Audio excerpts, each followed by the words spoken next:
This is the first time that I'm using the pH strips. I put 1 drop in yesterday, and that was enough. Now we're going to put 1 cap full of this in.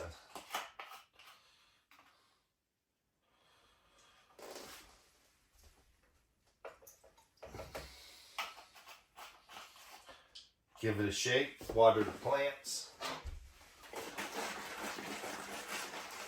We can give them the much needed water they need. It might almost use up this whole gallon. So that needs a good water now. This one can take a decent one. The roots really stretched out underneath there.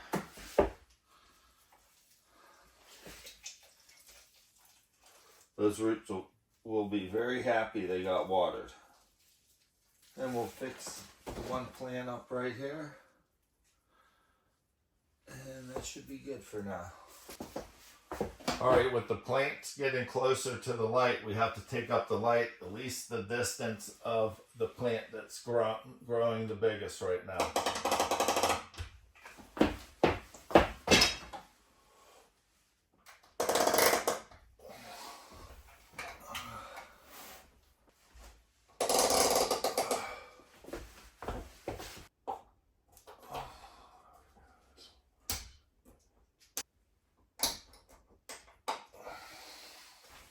And then we have the light at a higher height to keep the 30 inches of distance between that new sprout and the LED.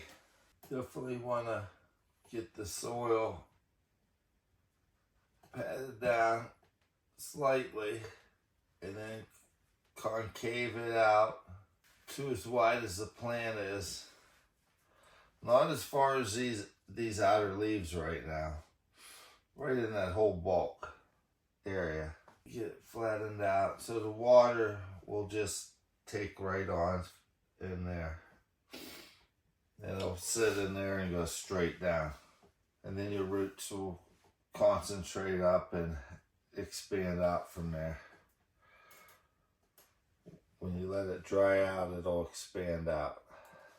Right now they're still wet. I'm not watering them today. And you do all the plants in the same way with the soil. And you'll be good for a little later today. Check on it, see how the water's doing. Alright, this will be another 3 days without water. 2-day break. Water, 2 days off, and then water. They have taken it all up. So we'll water them. We'll mix us up a batch of our water. We'll pH it right. And add 1 cap full of Clonex. And that'll bring it up to the required nutrient and pH level. We have a filled propane tank and our little Dynaglow, Mr. Buddy, whatever you want to call him, heater right there. And that will be in case we lose electric, and I'll be able to at least keep it warm in here so you get the electric back on.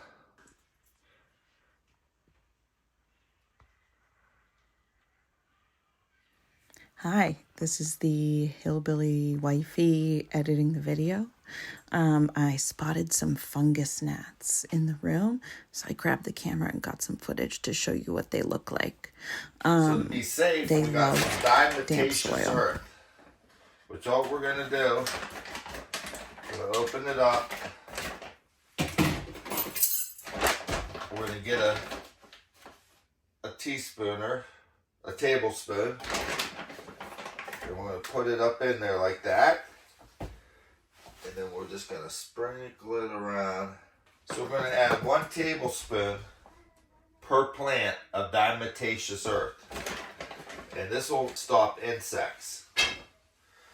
Now we got the other stuff we got to get too. If we want to double dose this up. And we get the mosquito ducks.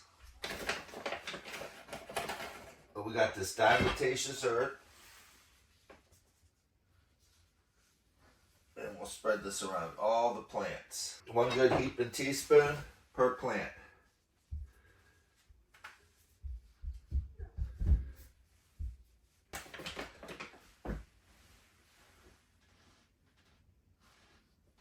With that stuff around the plant, it'll get underneath the scales of the insects, and it's like sand grit in there. It wears them out and they die.